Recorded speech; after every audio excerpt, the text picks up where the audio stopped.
we've been able to get funding through the labor market agreement. That funding has been passed from the federal government to the provincial government. And this is the first time we've actually had it when community and government have been working together in a partnership.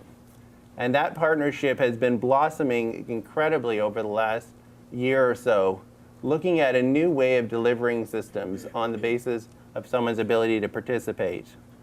We have $4 million a year for the next 4 years until 2014. So that's $4 million every year for the next 4 years that we can be putting towards assistive technology. And to be able to help people with disabilities to be able to enter the workforce. We're talking about pre-employment. And when I talk about pre-employment, I'm talking about the fact that someone doesn't have to have a job tomorrow. That somebody could have a goal of employment, and then maybe it's something that happens 2 or 3 years down the road. It's our hope that if somebody's able to get the piece of equipment that they need, they'll be able to get out and participate, and through that participation be able to make the connections, and then eventually may be able to lead themselves to employment down the road. We see volunteerism as a step towards employment. At the end of the day, our funding, someone has to have a goal of employment, but it can be a far down the road goal. What is the eligibility for EATI? Somebody has to be 18 years or older. They do not have to have a doctor's referral in. It's a self-referral into the program, so you guys can refer them in directly. They themselves can be referred in directly to the program. There's no income testing.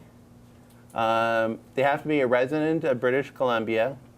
And this program is available throughout the whole province of BC. You have to be unemployed or employed with low skills. And what I mean by low skills is like low English literacy or not having their grade 12 or incomplete grade 12. I want to back up and say this again. So this is an aspect of if somebody is currently working, because if you're working, you're normally not eligible for EATI.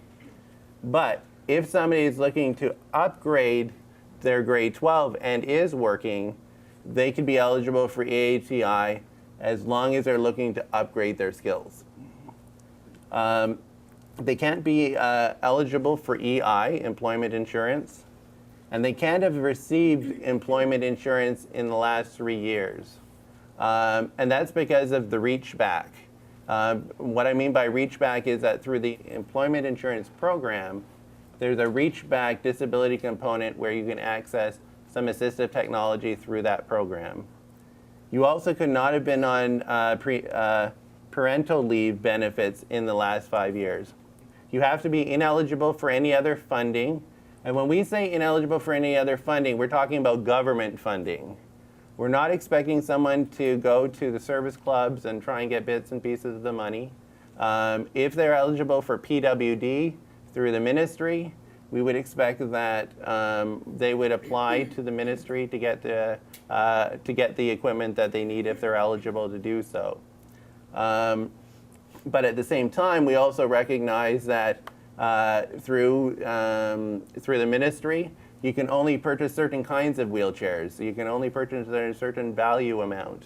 Under EATI, we are working with PWD to actually be able to help pay for the upcharge on the different aspects. So if you're looking at somebody that needs an electric wheelchair, that perhaps needs a stand-up electric wheelchair, right, and may cost another $7,000 on top of the electric wheelchair, we can cost share with PWD. That's also with other insurance companies as well. So if somebody's got Blue Cross and Blue Cross is able to pay for 70%, EATI can potentially pay the other 30%. Part-time students who are available for work may be eligible for EATI as well. But if you're a full-time student, you're not eligible for EATI.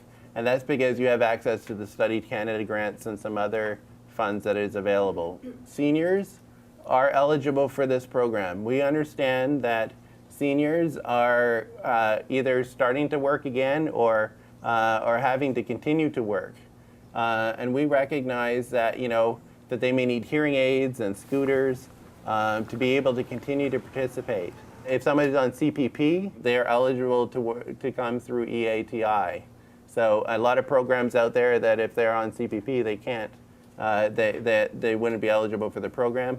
They are, as long as they're able to tell us that they have an employment goal. Again, yes, they have to have an employment goal, but we're not going to take equipment away from anyone that ended up not getting a job. So we're not going to call within 2 years and say, have you found a job yet? We may be calling for our evaluation purposes, but the person owns the equipment once they receive it.